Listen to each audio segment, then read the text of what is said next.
Bapak, Ibu, Saudara yang terkasih di dalam Tuhan Yesus Kristus, kita akan masuk dalam pemberitaan firman Tuhan. Namun sebelumnya mari kita berdoa, mohon bimbingan Roh Kudus. Mari kita berdoa. Bapa di surga, kami sungguh bersyukur karena kami sebagai jemaat-Mu, kami boleh melihat perbuatan Tuhan yang sangat besar, bagaimana Tuhan menuntun dan menyertai kami sebagai gereja-Mu selama perjalanan pelayanan selama 30 tahun. Bagaimana Tuhan sudah menuntun dan menyertai kami sebagai gereja. Kami juga menyadari ketika kami boleh hadir dan ada sebagaimana kami ada saat ini. Ketika kami menikmati kemajuan-kemajuan dan kebaikan-kebaikan dalam gereja-Mu, semuanya itu karena kasih dan kebaikan Tuhan semata. Namun kami juga selalu sadar bahwa sebagai gereja Tuhan yang Tuhan hadirkan di dunia ini, kami juga terus berproses untuk terus dibaharui, untuk terus berbenah, agar pelayanan, persekutuan, dan kesaksian kami semakin baik, menjadi berkat dan memuliakan Tuhan. Oleh karenanya, di hari ulang tahun ke-30 GPIB Baskara Surabaya, kami datang kepada Tuhan, kami mau bersyukur, dan kami juga tetap menyerahkan perjalanan kehidupan pelayanan kami ke depan hanya kepada Tuhan. Dan di tengah sukacita dan syukur bersama kami juga mau mendengarkan kebenaran firman-Mu. Layakkan dan sucikan kami Tuhan, penuhi kami dengan kuasa Roh-Mu yang kudus, agar ketika kebenaran firman-Mu dinyatakan bagi kami semua, kami dapat mengerti, memahaminya, dan terlebih kami dapat memberlakukannya dalam kehidupan kami sehari-hari. Dalam nama Tuhan Yesus Kristus, kami sudah berdoa. Amin. Bapak, Ibu, Saudara yang terkasih, bacaan firman Tuhan pada malam hari ini terambil dari Yohanes 4 ayat 11 sampai dengan 24. Yohanes 4 ayat 11 sampai dengan 24. Mari kita berdiri dan kita akan membaca secara bersama-sama.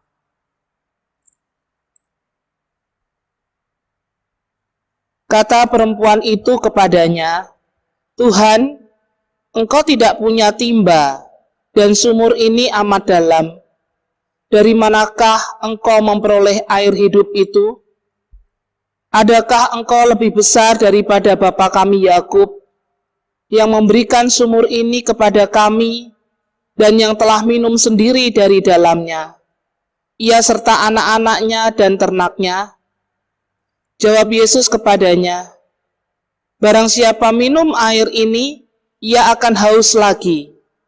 Tetapi barang siapa minum air yang akan kuberikan kepadanya, ia tidak akan haus untuk selama-lamanya. Sebaliknya, air yang akan kuberikan kepadanya akan menjadi mata air di dalam dirinya, yang terus-menerus memancar sampai kepada hidup yang kekal." Kata perempuan itu kepadanya, "Tuhan, berikanlah aku air itu, supaya aku tidak haus dan tidak usah datang lagi ke sini untuk menimba air." Kata Yesus kepadanya, "Pergilah, panggillah suamimu dan datang ke sini." Kata perempuan itu, "Aku tidak mempunyai suami." Kata Yesus kepadanya, "Tepat katamu bahwa engkau tidak mempunyai suami. Sebab engkau sudah mempunyai 5 suami, dan yang ada sekarang padamu bukanlah suamimu. Dalam hal ini engkau berkata benar." Kata perempuan itu kepadanya, "Tuhan, nyata sekarang padaku bahwa engkau seorang nabi. Nenek moyang kami menyembah di atas gunung ini, tetapi kamu katakan bahwa Yerusalemlah tempat orang menyembah. Kata Yesus kepadanya, percayalah kepadaku, hai perempuan, saatnya akan tiba, bahwa kamu akan menyembah Bapa bukan di gunung ini, dan bukan juga di Yerusalem. Kamu menyembah apa yang tidak kamu kenal. Kami menyembah apa yang kami kenal, sebab keselamatan datang dari bangsa Yahudi. Tetapi saatnya akan datang dan sudah tiba sekarang, bahwa penyembah-penyembah benar akan menyembah Bapa dalam roh dan kebenaran. Sebab Bapa menghendaki penyembah-penyembah demikian. Allah itu roh, dan barang siapa menyembah Dia, harus menyembahnya dalam roh dan kebenaran. Demikian pembacaan Alkitab. Berbahagialah kita yang mendengar firman dan melakukannya dalam kehidupan sehari-hari. Terpujilah Kristus, haleluya.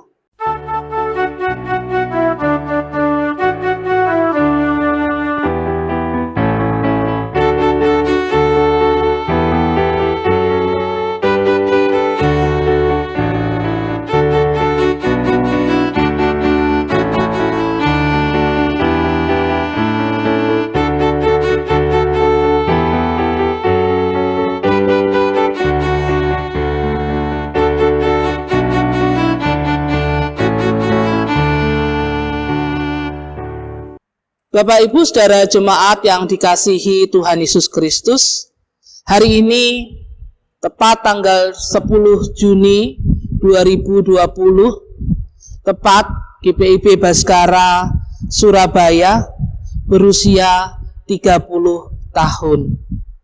Perjalanan pelayanan yang tentunya syarat dengan pengalaman iman, yang di dalamnya tentu syarat dengan karya dan kebaikan Tuhan bagi kita sebagai gerejanya. Oleh karenanya, dalam ibadah hari ini, kita mau bersyukur untuk segala kasih dan penyertaan Tuhan selama 30 tahun kehidupan bergereja kita. Meskipun dalam ucapan syukur ini tidak ada perayaan yang seperti biasa kita lakukan, karena kita masih berada dalam masa-masa pandemi. Kita masih harus sosial dan physical distancing. Tapi biarlah semuanya itu tidak mengurangi rasa syukur kita kepada Tuhan. Namun satu hal yang perlu kita renungkan bersama Bapak Ibu Saudara yang terkasih, apakah perjumpaan kita selama ini dengan Tuhan dalam kehidupan bergereja kita selama 30 tahun itu menumbuhkan kehidupan spiritualitas kita. Dan yang terlebih penting, apakah dalam perjumpaan kita dengan Tuhan selama ini kita telah menemukan apa yang menjadi kebutuhan jiwa atau kebutuhan spiritualitas kita. Apakah dalam perjumpaan kita dengan Tuhan selama ini itu juga telah menjawab kebutuhan kita akan keselamatan. Bapak Ibu Saudara yang terkasih di dalam Tuhan Yesus Kristus, bacaan firman Tuhan ini tidak dapat dipisahkan dari ayat-ayat sebelumnya. Diceritakan dalam firman Tuhan ini bahwa Yesus memasuki daerah Samaria dan tiba di kota yang bernama Sikar. Kemungkinan Yesus dan murid-muridnya meninggalkan Yudea pada waktu fajar dan baru tiba di pinggir kota Sikar itu pada tengah hari, yaitu sekitar jam 12 siang. Yesus lalu duduk di pinggir sumur Yakub. Dia melepas lelah setelah berjalan kaki berjam-jam lamanya. Dan pada waktu Yesus beristirahat, murid-muridnya masuk ke kota untuk membeli makanan. Kemudian datanglah seorang perempuan Samaria untuk menimba air dari sumur Yakub tersebut. Ketika perempuan Samaria tersebut hendak menimba, kata Yesus kepadanya, "Berilah aku minum." Perempuan tersebut sangat terpaku dengan permintaan Yesus itu. Dia sungguh merasa heran bahwa ada seorang Yahudi yang mau bercakap-cakap dengan seorang perempuan, apalagi orang Samaria. Hal ini tidak pernah terjadi sebelumnya. Keheranan perempuan tersebut dinyatakan dengan ungkapan, "Masakan engkau, seorang Yahudi, minta minum padaku, seorang Samaria?" Dari perjumpaan dan peristiwa inilah, Bapak Ibu Saudara yang terkasih, Yesus ingin mencairkan kebekuan relasi dan meruntuhkan tembok pemisah antara Yahudi dan Samaria selama ini. Perempuan tersebut tidak tahu siapa yang berbicara kepadanya, dan ia juga tidak tahu kuasa dan kemampuan dari pribadi yang telah meminta air kepadanya. Nah, dalam kesempatan ini Yesus gunakan untuk memberitakan tentang hidup yang kekal kepada perempuan Samaria tersebut. Dikatakan dalam ayat 10,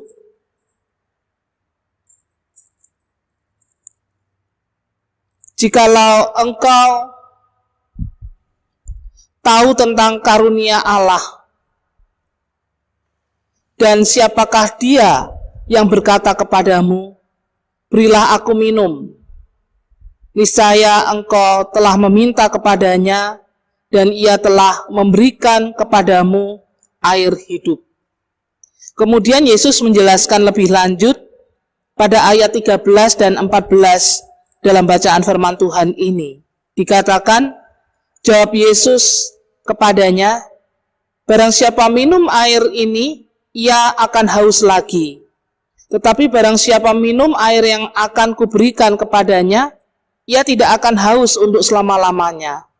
Sebaliknya, air yang akan kuberikan kepadanya akan menjadi mata air di dalam dirinya, yang terus-menerus memancar sampai kepada hidup yang kekal." Bapak Ibu saudara yang terkasih di dalam Tuhan Yesus Kristus, perempuan tersebut merasa heran dan bertanya, dari mana Yesus akan mengambil air yang dikatakannya itu? Ia mengetahui dengan pasti bahwa air itu tidak diambil dari sumur Yakub, karena ia melihat Yesus tidak membawa timba untuk menimba air dari sumur yang dalam itu. Betapa sedikitnya pengenalan dan pengetahuan perempuan ini terhadap Yesus. Demikian juga dengan kita, Bapak Ibu Saudara yang terkasih.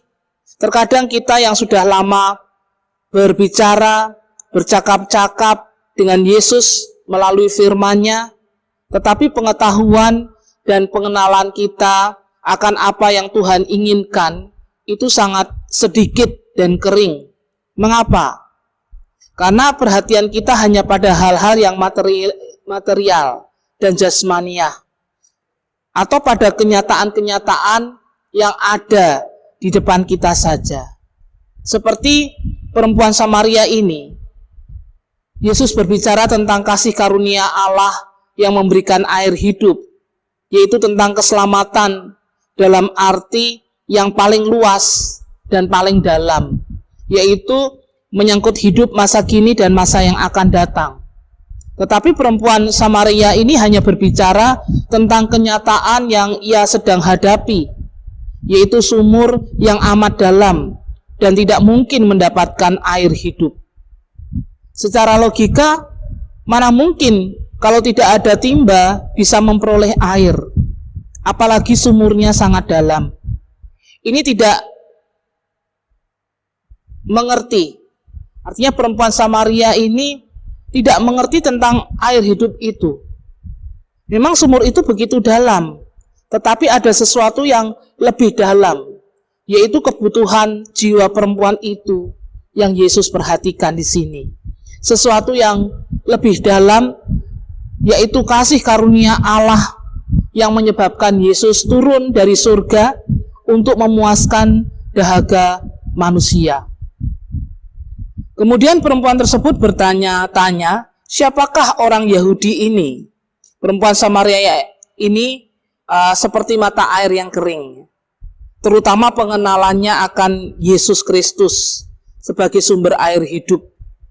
Selama ini bangsa Samaria mengagumi karya Yakub yang berhasil menemukan mata air dari dalam sumur yang digalinya, sehingga dikatakan oleh perempuan tersebut dalam ayat 12, adakah engkau lebih besar dari bapa kami Yakub yang memberikan sumur ini kepada kami dan yang telah minum sendiri dari dalamnya, ia serta anak-anaknya dan ternaknya? Ia sama sekali tidak tahu bahwa ia sedang berbicara dengan Allah Yakub sebagai sumber dari mata air itu.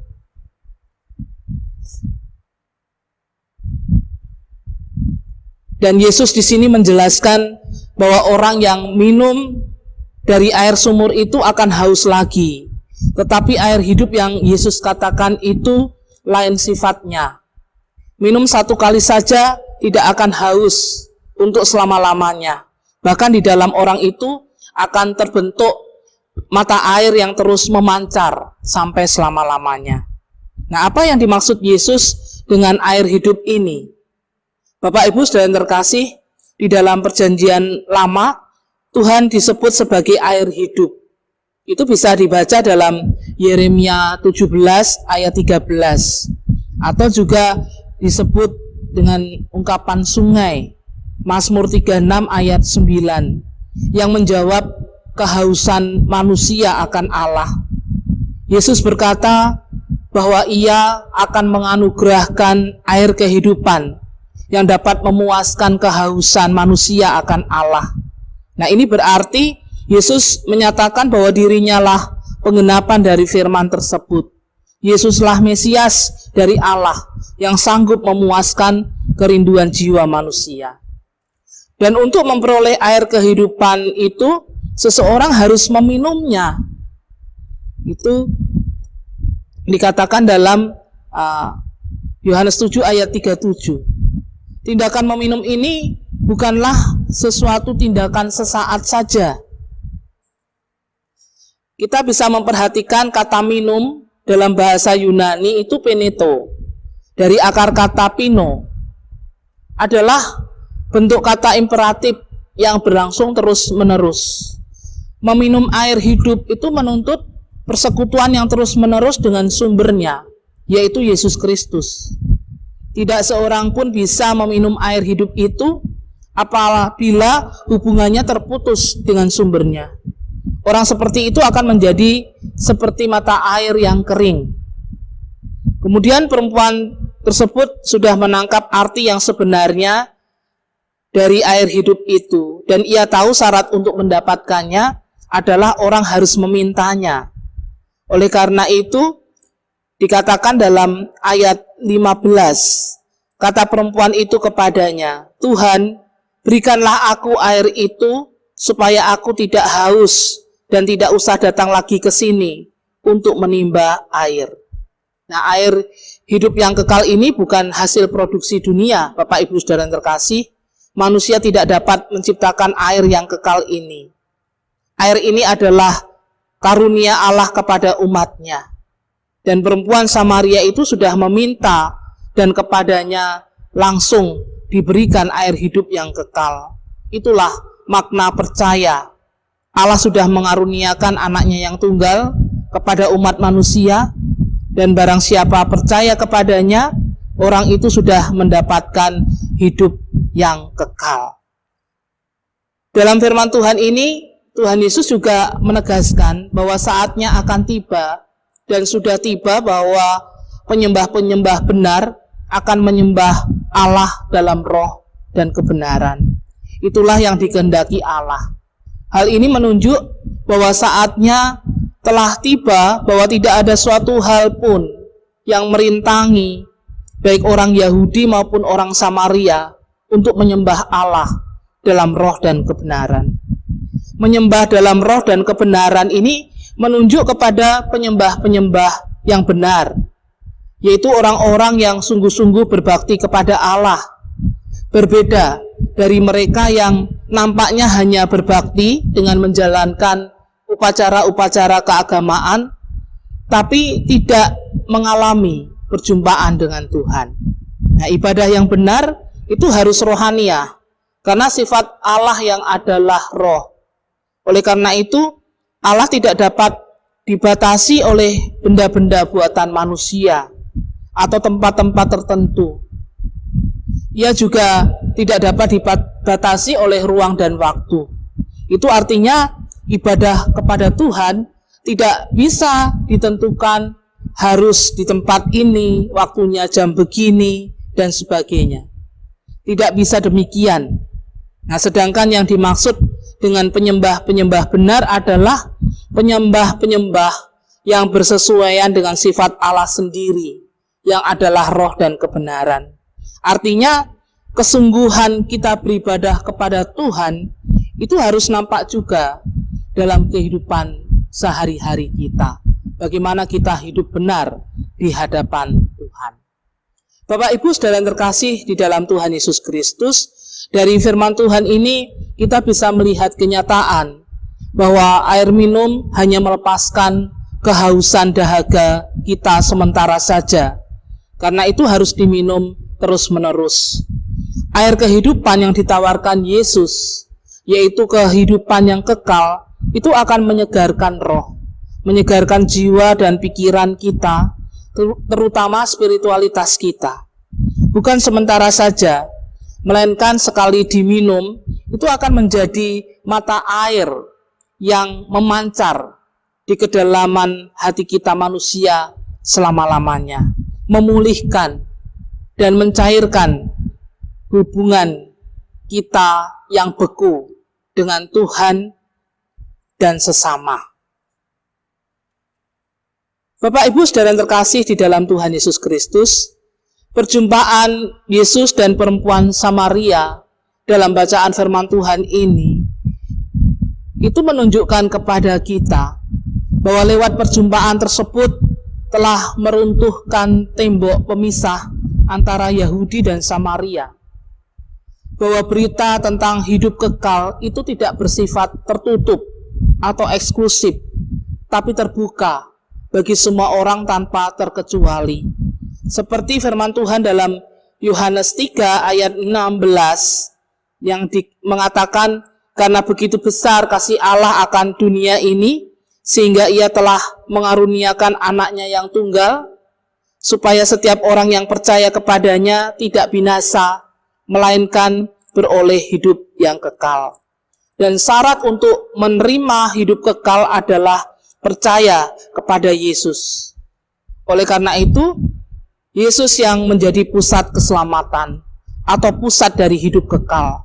Di luar Kristus tidak ada keselamatan. Di luar Kristus tidak ada hidup yang kekal. Tapi sifat hidup yang kekal adalah tidak eksklusif. Itu berarti kita sebagai orang yang percaya Kristus harus memberitakan keselamatan atau hidup yang kekal itu bagi banyak orang, bagi dunia tanpa terkecuali. Dan keselamatan yang kita terima di dalam Kristus tidak boleh kita nikmati sendiri, tetapi kita beritakan melalui seluruh keberadaan hidup kita, termasuk cara pandang kita, sikap kita, cara berpikir kita, itu harus terbuka, bahwa manusia dan ciptaan lainnya butuh keselamatan. Jika kita eksklusif atau tertutup hanya pada kelompok kita saja, bagaimana kita akan menjadi saksi? Terbuka tapi tidak hanyut, tapi tetap berpegang pada prinsip-prinsip iman kita. Tidak mentolerir hal-hal yang tidak dikehendaki Tuhan, tetapi justru keterbukaan kita terhadap orang lain itu dalam rangka kita memberi kesaksian akan karya keselamatan yang kita terima di dalam Kristus. Karena ketika kita mengatakan bahwa kita ini orang Kristen, ada tuntutan bahwa kita harus mengemban misi Kristus di dunia ini. yaitu menjadi saksinya untuk mewartakan hidup kekal bagi orang lain. Kita harus membangun hidup bersama yang saling menghargai, mengasihi, dan saling menghormati, yang dimulai dari diri kita sendiri. Bapak Ibu saudara yang terkasih di dalam Tuhan Yesus, melalui firman Tuhan ini kita juga bisa belajar bahwa perjumpaan Yesus dengan perempuan Samaria, bahwa Yesus mengetahui dan menjawab kebutuhan rohani perempuan Samaria tersebut. Oleh karenanya, Yesus memberikan hidup yang kekal. Ini menunjukkan kepada kita, Bapak Ibu saudara yang terkasih, apapun kebutuhan kita di dunia ini, sekalipun kita dapat penuhi semuanya, kita, manusia, tetap membutuhkan hidup yang kekal. Hidup yang kekal hanya dapat diberikan oleh Kristus. Apa yang kita cari di dunia ini, jangan lupa, kita juga harus mencari Tuhan Yesus. Karena hanya di dalam Tuhan Yesus kita memperoleh jaminan keselamatan atau hidup kekal. Oleh karena itu, kita harus mencari persekutuan hidup di dalam Kristus. Jangan sampai kita lupa, jangan sampai kita tinggalkan persekutuan hidup dengan Tuhan. Orang seringkali menjadikan kebutuhan akan Tuhan itu kebutuhan nomor sekian. Orang seringkali mengutamakan mengejar kekayaan, popularitas, kedudukan, dan sebagainya. Dengan begitu mungkin orang berpikir semua kebutuhan hidup akan terpenuhi. Tapi jika kita tidak menempatkan kebutuhan akan Tuhan itu pada tempat yang paling utama dalam kehidupan ini, Bapak Ibu saudara yang terkasih, kita akan seperti perempuan Samaria sebelum percaya Yesus. Hidup yang penuh frustasi, hampa, tidak ada kedamaian dan sukacita. Apa artinya hidup tanpa ada jaminan hidup yang kekal? Oleh karena itu, Bapak Ibu saudara yang terkasih, melalui firman Tuhan ini kita diajak, biarlah perjumpaan dengan Tuhan Yesus itu menjadikan kita orang-orang yang dapat menghadirkan damai sejahtera, menghadirkan kebaikan, baik untuk diri kita sendiri maupun bagi orang lain. Dan saat ini Bapak Ibu saudara yang terkasih, sebagai gereja kita patut bersyukur untuk 30 tahun pelayanan yang Tuhan sudah tuntun, yang Tuhan sudah sertai.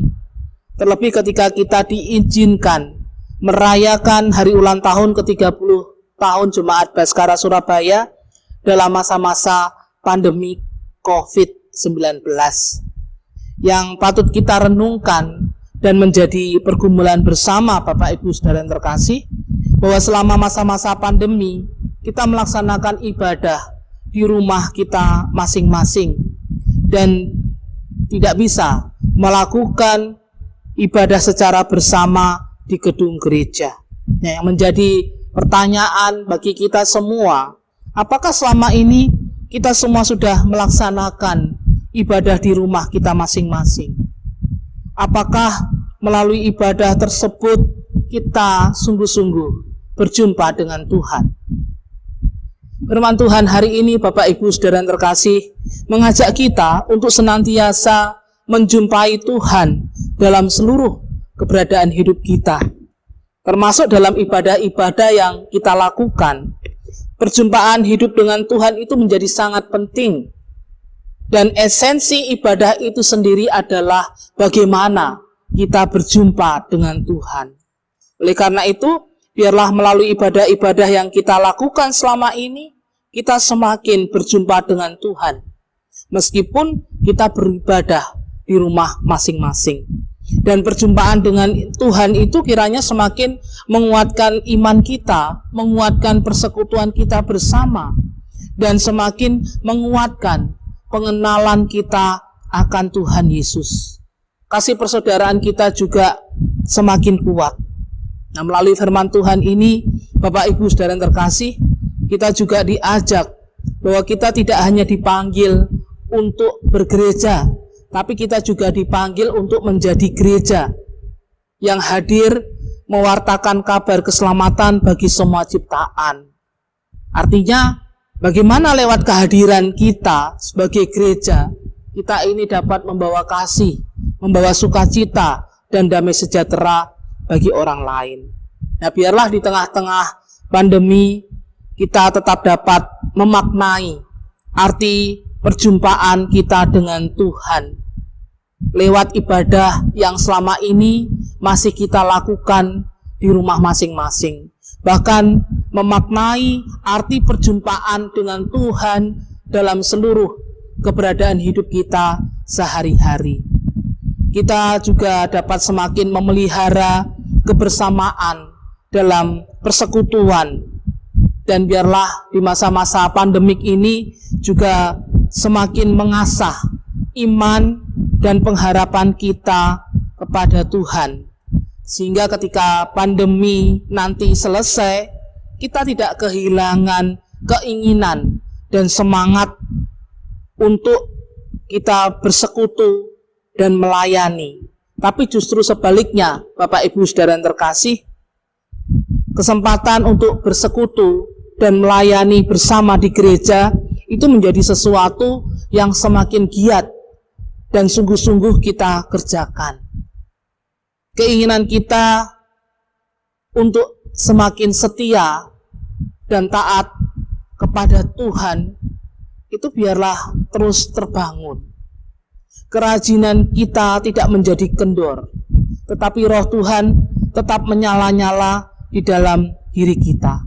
Nah, biarlah dalam momen hari ulang tahun GPIB Baskara Surabaya yang ke-30 kita berdoa bahwa pandemi COVID-19 ini segera berakhir, dan kita sebagai gereja biarlah tetap dimampukan untuk melaksanakan tugas panggilan Tuhan di tengah-tengah dunia ini. Meski kita menghadapi tantangan yang tidak kecil, tantangan yang tidak ringan, mari kita tetap bergandengan tangan, kita sehati sepikir dan saling peduli, dan juga menguatkan satu dengan yang lain. Sehingga kehadiran kita sebagai gereja Tuhan, sebagai persekutuan itu menjadi berkat. Bukan hanya untuk diri kita, tetapi juga untuk masyarakat yang ada di sekitar kita. Biarlah kita tetap menjadi garam dan terang. Dan biarlah dalam seluruh keberadaan hidup kita sebagai gereja, kita senantiasa memuliakan Tuhan Yesus yang adalah kepala gereja kita. Selamat ulang tahun GPIB Baskara Surabaya yang ke-30. Tetap maju dalam pelayanan, persekutuan, dan kesaksian. Tuhan Yesus memberkati kita semua. Amin. Mari kita bersaat teduh.